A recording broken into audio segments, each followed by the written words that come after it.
Premier লিগের শেষ দিনে শিরোপা জিততে পারে দুইটা দল। ম্যানচেস্টার সিটিও জিততে পারে, আর্সেনালও জিততে পারে এবং এই শেষ দিনে শিরোপাটা বুঝিয়ে দেওয়া হবে। একটা ম্যাচ এমিরেটস স্টেডিয়ামে, ম্যানচেস্টার সিটির ম্যাচ ইতিহাদ স্টেডিয়ামে। একই সময়ে ম্যাচ শুরু। তাহলে শিরোপা আসলে কই যাবে? দুটো শিরোপাই প্রস্তুত রাখতে হচ্ছে প্রিমিয়ার লিগ কর্তৃপক্ষকে। ম্যানচেস্টার সিটি গেলবারের চ্যাম্পিয়ন, যেহেতু তারা এখনও তাদের শিরোপাটা ধরেই রেখেছে এবং সেই শিরোপাটা আছে ম্যানচেস্টার সিটির কাছেই। তাই আলাদা করে ইতিহাদ স্টেডিয়ামে সেখানে আর শিরোপা নিয়ে যাওয়ার কোনো প্রয়োজন নাই। আর এমিরেটস স্টেডিয়ামে, যেখানে আর্সেনাল সম্ভাব্য চ্যাম্পিয়ন তারা হতে পারে যদি সমীকরণ মিলে যায়, সেই জায়গার জন্য আলাদা একটা রেপ্লিকা ট্রফি সেটা প্রিমিয়ার লিগ কর্তৃপক্ষ রেখে দিচ্ছে। জানা তো যায় না, বলা তো যায় না শেষ পর্যন্ত কি হবে। প্রিমিয়ার লিগের শেষ দিনের রোমাঞ্চের অপেক্ষায় এখন আমরা, যেটাকে আপনি বলতে পারেন জাজমেন্ট ডে। ম্যানচেস্টার সিটি এবং আর্সেনাল দুই দলের পয়েন্টের ফারাক আছে 2, তবে গোল ব্যবধানে এগিয়ে আছে আর্সেনাল। এবং প্রিমিয়ার লিগের এই শেষ দিনে দুই দলই একই সময়ে মাঠে নামছে ইতিহাদ স্টেডিয়ামে ম্যানচেস্টার সিটির প্রতিপক্ষ, যেখানে ওয়েস্ট হ্যাম ইউনাইটেড, অন্য জায়গায় এমিরেটস স্টেডিয়ামে আর্সেনাল খেলবে শেষ পর্যন্ত এভারটনের সঙ্গে। এবং এই জায়গাতেই বোঝা যাবে শেষ পর্যন্ত প্রিমিয়ার লিগের শিরোপা কে জিতবে। একেবারে সহজ সমীকরণ, যদি ম্যানচেস্টার সিটি জিতে যায় তাহলে আর কোনো দিকে তাকানোর প্রয়োজন নাই। আর্সেনাল তাদের ম্যাচে যাই করুক না কেন, শেষ পর্যন্ত সিটি টানা চতুর্থবারের মতো প্রিমিয়ার লিগের শিরোপাটা নিজেদের করে নেবে। আর্সেনালের তাহলে শিরোপা জিততে হলে কি করতে হবে? তাদেরকে নিজেদের জিততে তো হবেই এবং পাশাপাশি তাদের দোয়া করতে হবে একই সময় যাতে ম্যানচেস্টার সিটি হেরে যায় নিজেদের ম্যাচে, অথবা যদি ড্র করে যায়। কারণ ড্র করে তখন ম্যান সিটির পয়েন্ট যা দাঁড়াবে, আর্সেনালের পয়েন্টও তখন দাঁড়াবে ঠিক সমানে সমান। এবং তারপর আসল ইকুয়েশন হবে গোল ব্যবধান। এবং যেহেতু ম্যান সিটি ড্র করে ফেলেছে এবং আর্সেনাল জিতেছে, আমরা হাইপোথেটিক্যালি কথা বলছি, তাহলে সেই জায়গায় গোল ব্যবধানে এগিয়ে থেকে ম্যানচেস্টার সিটিকে টপকে আর্সেনাল হয়ে যাবে চ্যাম্পিয়ন এবং গোল ব্যবধানে প্রিমিয়ার লিগের টাইটেল আসলেই ডিসাইড হয়েছে। এবং আপনি জানেন সেটা কবে ডিসাইড হয়েছে? 2011-12 মৌসুমে ম্যান সিটি যেবার প্রিমিয়ার লিগটা জিতলো ম্যানচেস্টার ইউনাইটেডকে টপকে, সেবারই তারা গোল ব্যবধানে প্রিমিয়ার লিগের শিরোপাটা জিতেছিল। এবং এই যে শেষ দিন পর্যন্ত প্রিমিয়ার লিগের টাইটেল রেসটা যাওয়া, এই ঘটনাও ঘটেছে আরও 2 বার গেল 10-15 বছরে। মানে ম্যানচেস্টার সিটির কথা বলছি, সব মিলিয়ে এই ঘটনা ঘটেছে সব মিলিয়ে 10 বার। তবে ম্যান সিটি তারা প্রিমিয়ার লিগের শিরোপা এই রকম পরিস্থিতি থেকে কখনো হারায় নাই। এর আগে 2 বার তাদের প্রতিপক্ষ ছিল লিভারপুল, যখন তারা শেষ দিন পর্যন্ত প্রিমিয়ার লিগের টাইটেল রেসটা নিয়ে গিয়েছিল এবং শেষ পর্যন্ত তারা সেখানে উতরেও গেছে। কিন্তু ম্যান সিটি এত সহজে কখনোই উতরে যেতে পারে নাই। 2011-12 মৌসুমের যে কথাটা বলছিলাম, সেই সময় সেই বিখ্যাত আগুয়েরো মুহূর্তটা আপনার মনেই থাকার কথা। এখনো হয়তো অনেকেই সেই রিপ্লেটা দেখেন, হাইলাইটস দেখেন, বারবার রোমাঞ্চ বোধ করেনও বটে। কিউপিআরের সঙ্গে ইতিহাদ স্টেডিয়ামে ম্যান সিটির সমীকরণ একদম সহজ ছিল, জিততেই হবে, জিতলে কাজ শেষ হয়ে যাবে।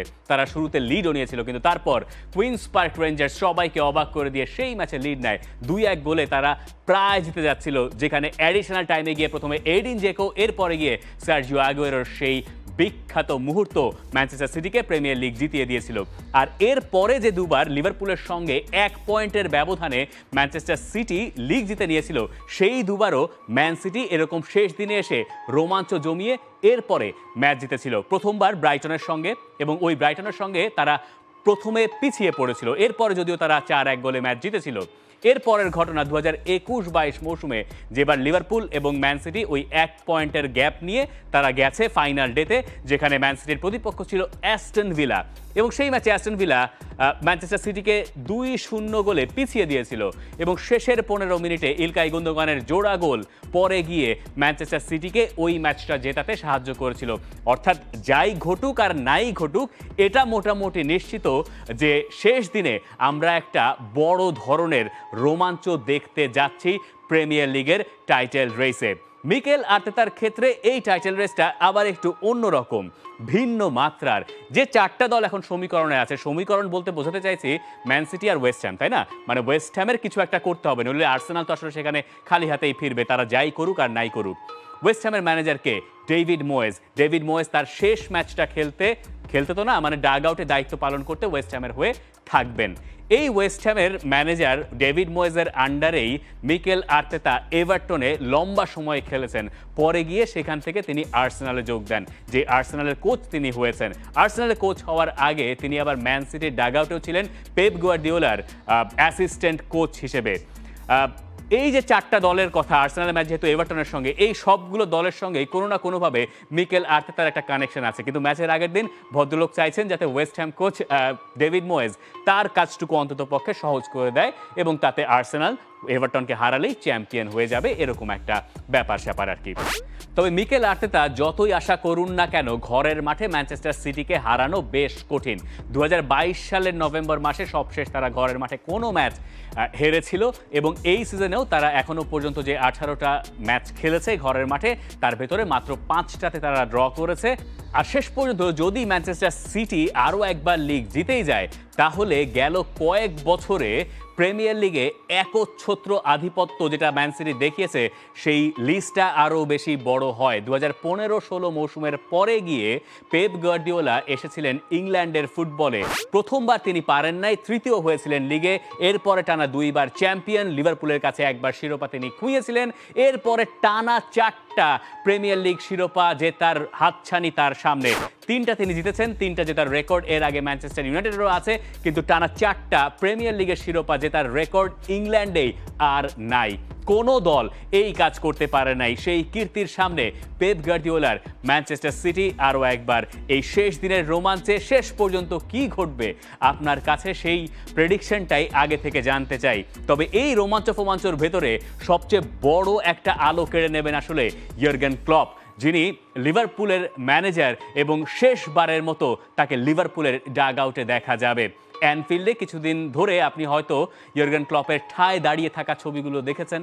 তিনি একেবারে শেষ মুহূর্ত পর্যন্ত সবটুকু যেন আলিঙ্গন করতে চাইছেন। এই সব কিছুই তার স্মৃতি হয়ে যাবে একটা ম্যাচ পরে। 2015-16 মৌসুমের মাঝপথে ক্লপকে লিভারপুল নিয়ে এসেছিল এবং তারপর লিভারপুলের যে পুনর্জন্ম, সেটা তো ইতিহাসের অংশই হয়ে গেছে। আপনি বোধহয় গেল কিছুদিনে আরও একটা ভিডিও ক্লিপ দেখেছেন যেখানে ইয়র্গেন ক্লপ অ্যানফিল্ডে দাঁড়িয়ে যত সহকর্মী আছেন লিভারপুল ক্লাবটার সঙ্গে জড়িত, কাজ করেন সবাই, তাদের সবার সঙ্গে একটা ফটো সেশন করেছেন, যে ব্যাপারগুলো অনেক বেশি আবেগী করে তুলেছে গোটা ফুটবল সমর্থককে। শুধুমাত্র লিভারপুলের সমর্থক তা নয়, লিভারপুল খেলবে ওলভসের সঙ্গে, সব মিলিয়ে 10টা ম্যাচ একই সময়ে শুরু হবে। কিছু সমীকরণ এখনও বাকি আছে। সেখানে ম্যানচেস্টার ইউনাইটেড ব্রাইটনের সঙ্গে খেলবে, যদিও ইউরোপা লিগে বা ইউরোপা কনফারেন্স লিগে খেলার সম্ভাবনা তাদের একদমই ক্ষীণ। চেলসি তারা শেষ পর্যন্ত ইউরোপা লিগে জায়গা করে নিতে পারবে কিনা সেটাও বোঝা যাবে এই ম্যাচ ডেতেই। এবং প্রিমিয়ার লিগের পয়েন্ট টেবিলের যা অবস্থা, সেটা দেখলে আপনি মোটামুটি বুঝতে পারবেন যে টপ 10-এ খুব একটা নড়চড় হওয়ার সম্ভাবনা কতটুকু আসলে আছে এই প্রিমিয়ার লিগের শেষ দিনে। এই শেষ দিনে এসে রেলিগেশন জোনের কথাটাও একবার বলতে হয়। তবে প্রিমিয়ার লিগের রেলিগেশন ফাইটটা এবার আসলে সেই অর্থে সেরকম একটা জমে নাই। আর 3টা দলই রেলিগেটেড হয়ে গেছে বলা চলে। শেষের দুটো তো রেলিগেটেড হয়েই গেছে। তাদের ঠিক ওপরে থাকা লুটন টাউন এখনও একটা গাণিতিক সমীকরণে টিকে আছে, যদিও তাদের শেষ ম্যাচটায় জিততে হবে একটা বড় ব্যবধানে, মানে 30-31 গোলের ব্যবধানে, যেটা অসম্ভব বললেই চলে। তার মানে আপনি ধরে নিতে পারেন যে এই 3টা দল যারা প্রিমিয়ার লিগে এই সিজনে এসছিল, তারাই আবার রেলিগেটেড হয়ে বিদায় নিচ্ছে। প্রিমিয়ার লিগের শেষ দিন আমাদেরকে নানান প্রশ্নের মুখোমুখি করে দিয়ে শেষ হয়ে যাচ্ছে। তবে তার আগে টাইটেল রেস, ইউরোপা লিগের কার কি অবস্থান, এই সব কিছুর প্রেডিকশন আপনার কাছে জানতে চাইবো। আর ম্যান সিটি আর আর্সেনালের প্রেডিকশন তো বটেই।